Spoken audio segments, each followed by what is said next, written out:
Hey guys, it's Dan's Review and I'm back with Quentrall the Silva from Nationals in Trinidad and Tobago, and you came top 8 playing what today, sir? I played Mitsurugi Ryzeal. Mitsurugi Ryzeal. Okay, cool. So before we get into the deck profile, any shout outs before you do that?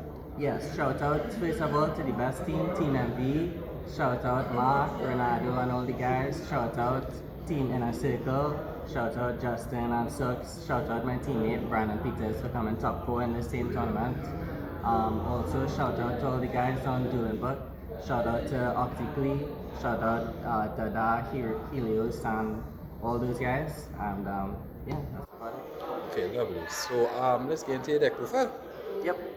Okay, so I played the standard Ryzeal package. I played 2 ice, 2 sword, 2 X, 1 node, 1 star, the cross and the bonfire. So fairly standard.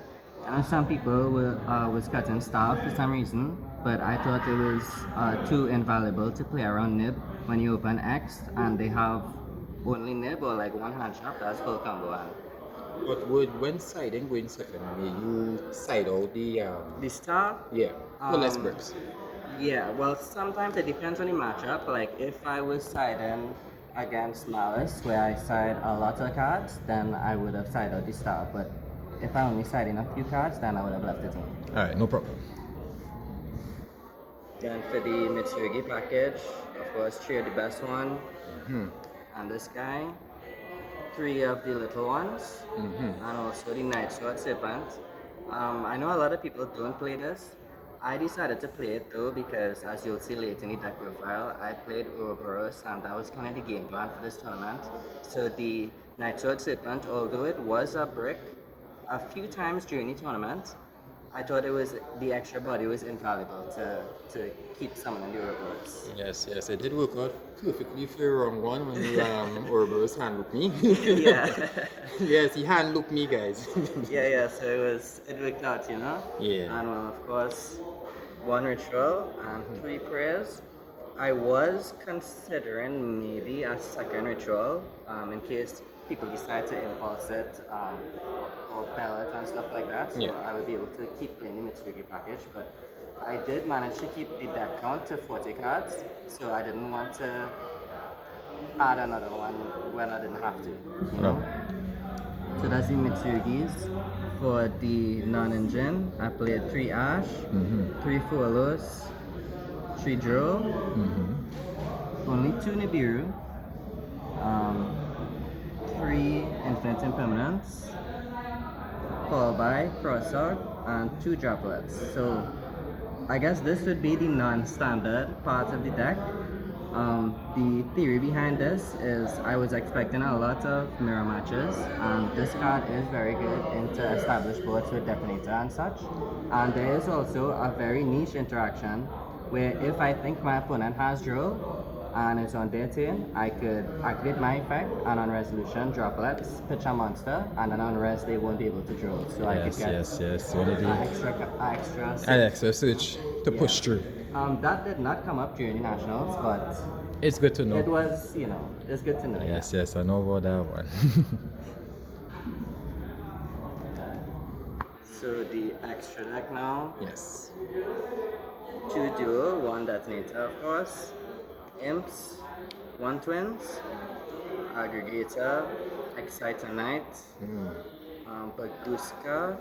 So I did play the castle, as you'll see later in the side. I did play the Colorstone.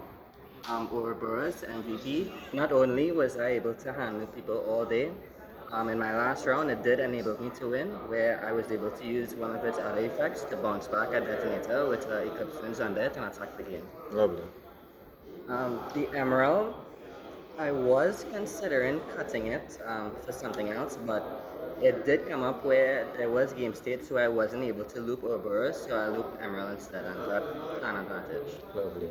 Tornado Dragon. This was a last minute addition, but it did come up. I faced a few rogue decks where it was important to have, and also, against Tenpai and stuff like that. Wow, another deck I play.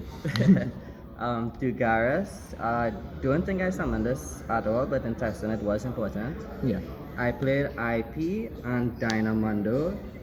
So because I did not play 7 Tachyon, I figured if I drew only Mitsurugi stuff, I would still be able to play under IP and Dynamondo even if I don't have the Ryzeals. Okay. So that was the thought process behind that.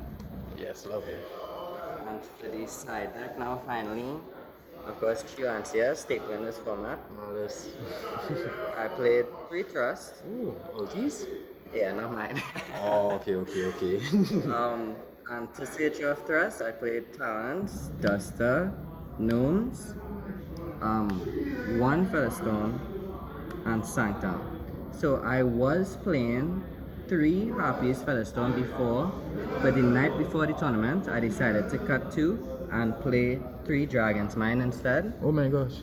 So the theory behind this was, if I played first and I got 4 lowest and I'm able to make Detonator, I would rather have this and a Detonator than just pass on Castle and the Featherstone.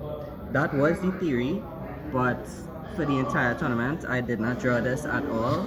Most of the time, I wasn't going first, game 3 anyway, and this card I switched it off of Thrust, and it did win me a few games. There was one game though, I used it and I somehow still ended up losing.